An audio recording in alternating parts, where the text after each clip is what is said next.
हरे कृष्णा राधे राधे दोस्तों, आप सभी का मेरे इस YouTube चैनल में हार्दिक स्वागत है।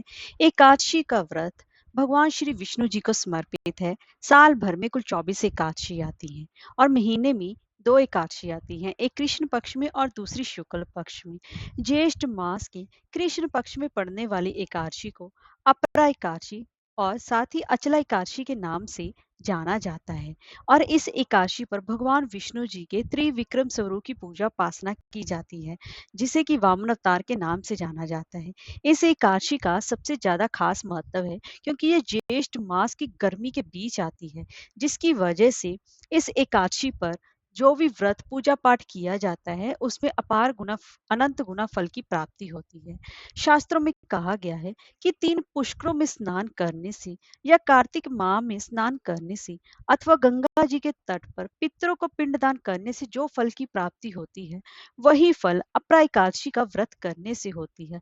और इसके प्रभाव से सभी कार्य सिद्ध होते हैं, दरिद्रता दूर होती है, धन ऐश्वर्य कीर्ति मिलती है। इसीलिए इसे अपरा या फिर अचला एकादशी के नाम से जाना जाता है। इस एकादशी का इतना ज्यादा महत्व है। तो दोस्तों, आज की इस वीडियो में हम जानेंगे कि अपरा एकादशी या अचला एकादशी कब रखी जा रही है, पूजा का शुभ मुहूर्त क्या रहेगा, पारण का समय क्या रहेगा, इसका महत्व क्या है, इसकी पूजा विधि के बारे में। तो चलिए वीडियो शुरू करते हैं। दोस्तों, अगर आपको हमारी वीडियो अच्छी लगी हो तो लाइक शेयर और सब्सक्राइब करना ना भूलें और कमेंट बॉक्स में जय श्री हरि अवश्य लिखें। तो चलिए वीडियो शुरू करते हैं। दोस्तों, ब्रह्म पुराण में अपरा एकादशी का बहुत ज्यादा खास महत्व माना गया है। इस दिन माँ भद्रकाली की पूजा करना भी बेहद शुभ फलदायी माना जाता है और इसे जल क्रीड़ा एकादशी के नाम से भी जाना जाता है, जो कि बहुत ही ज्यादा उत्तम मानी गई है। तो दोस्तों, साल 2024 में अपरा एकादशी के व्रत को लेकर कंफ्यूजन चल रहा है कि व्रत हमें 2 तारीख को रखना चाहिए या फिर 3 तारीख को। तो आइए जान लेते हैं कि व्रत हमें कब रखना चाहिए। सबसे पहले तो जान लेते हैं एकादशी तिथि कब से प्रारंभ हो रही है।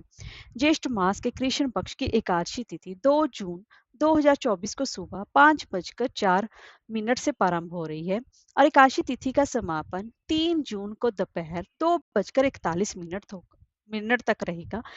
हमेशा की उदय तिथि के हिसाब से ही हम एकादशी का व्रत रखते हैं, जो कि बन रहा है 2 जून को। लेकिन दोस्तों, इस साल व्रत जो है 2 दिन रखा जाएगा। एक रखा जाएगा वैष्णव वाले रखेंगे, एक रखेंगे गृहस्थ वाले। तो आपको सबसे जो उत्तम व्रत रहेगा वह आपको 3 जून को व्रत रखना सबसे ज्यादा शुभ फलदायी माना जाएगा। और अगर आपके यहाँ 2 जून को रखा जा रहा है तो आप 2 जून का भी व्रत कर सकते हैं, लेकिन सबसे जो ज्यादा उत्तम समय रहेगा वह 3 जून को ही व्रत रखने का रहेगा। तो अगर आप 2 जून को व्रत रख रहे हैं तो 3 जून को व्रत का पारण का समय रहेगा सुबह 8:05 से लेकर सुबह के ही 8:10 तक रहेगा। आप उस समय व्रत का पारण 3 जून सोमवार को कर सकते हैं और पारण के दिन हरिवासर समाप्त होने का समय रहेगा सुबह 8:05 पर। अब जो लोग 3 जून को सोमवार को व्रत रखेंगे, वह उनके व्रत का पारण का समय रहेगा 4 जून को, यानी कि दिन मंगलवार को सुबह 5:23 से लेकर सुबह के 8:10 तक। और इस दिन द्वादशी तिथि जो है सूर्योदय से पहले ही समाप्त हो जाएगी। तो दोस्तों, अब मैं आपकी सारी कंफ्यूजन दूर कर देती हूँ।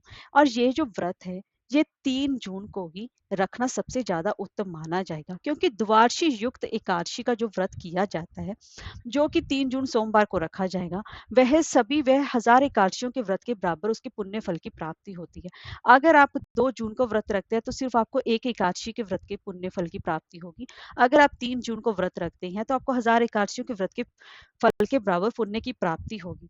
तो इसलिए आपको 3 जून को ही एकादशी के व्रत रखना चाहिए, जो कि सबसे ज्यादा उत्तम माना जाता है। और क्योंकि यह एकादशी का व्रत अपार खुशियों की प्राप्ति कराने वाला माना गया है, क्योंकि अपराधा मतलब क्या है, असीमत, जो कि इस व्रत को करने से असीमत धन की प्राप्ति होती है, असीमत खुशियों की प्राप्ति होती है। इसीलिए इस दिन इस व्रत का सबसे ज्यादा खास महत्व माना जाता है और यह व्रत 3 जून को रखना ही सबसे ज्यादा उत्तम माना जाएगा।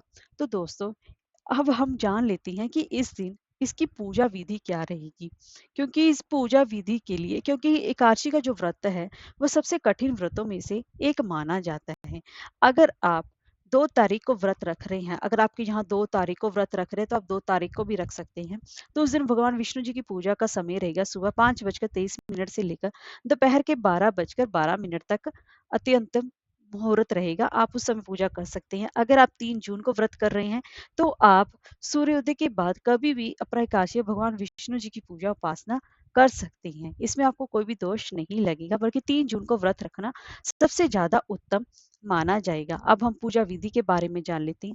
एकादशी का जो व्रत वह 3 दिनों तक चलता है। दशमी तिथि से लेकर द्वादशी तिथि तक चलता है। तो दशमी तिथि से सारे नियम कानून लागू हो जाते हैं। दशमी तिथि के दिन ही आपको अपने सारे घर की साफ-सफाई कर देनी चाहिए और दशमी तिथि से ही आप प्याज, लहसुन, मांस, मदिरा का प्रयोग बंद कर देना चाहिए। दशमी तिथि से ही आपको ब्रह्मचर्य का पालन शुरू कर देना चाहिए और दशमी तिथि पर ही आपको एक समय शाम के समय उससे एक समय आपको शाम के समय से पहले ही भोजन कर लेना चाहिए। सूर्यास्त के बाद भोजन करने से आपको बचना चाहिए और उसके बाद एकादशी की सुबह आपको ब्रह्म मुहूर्त में जल्दी उठना चाहिए। उसके बाद गंगा जल मिले युक्त पानी से स्नान करना चाहिए। साफ सुथरे वस्त्र धारण करके आपको एक लकड़ी के पाटे या चौकी पर भगवान विष्णु जी की प्रतिमा या फिर लड्डू गोपाल जी को स्थापित करना चाहिए और उसके बाद उनका पंचामृत से अभिषेक करना चाहिए और उनको पीले वस्त्र धारण कराएं, उनकी षोडशोपचार से पूजा करें, उनको चंदन का तिलक, पीले रंग के फूल और पीली मिठाई का भोग लगाना ना भूलें और उसमें भोग में तुलसी दल डालना अवश्य ही फलदायी माना जाता है। एकादशी के दिन ना ही तुलसी में जल दिया जाता है और ना ही एकादशी में तुलसी का स्पर्श किया जाता है। इसलिए एक दिन पहले ही आप तुलसी पत्तर तोड़कर रख लें और तुलसी के बिना भगवान विष्णु भोग स्वीकार भी नहीं करते हैं। इस बात का भी विशेष रूप से आपको ध्यान रखना चाहिए और एकादशी के व्रत में रात्रि जागरण का सबसे ज़्यादा खास महत्व माना जाता है और रात्रि जागरण के बाद अगले दिन सुबह ब्रह्म मुहूर्त में उठकर सुबह स्नान आदि करके भगवान विष्णु जी की पूजा उपासना करने के बाद भगवान विष्णु जी को भोग लगाने के बाद गरीबों और ब्राह्मणों को दक्षिणा देने के बाद ही आपको अपने व्रत का पारण यानी कि व्रत खोलना चाहिए, तभी एकादशी व्रत के पूर्ण फल की प्राप्ति हो पाती है। इस तरह से आपको एकादशी व्रत रखना चाहिए। हरे कृष्णा, राधे राधे।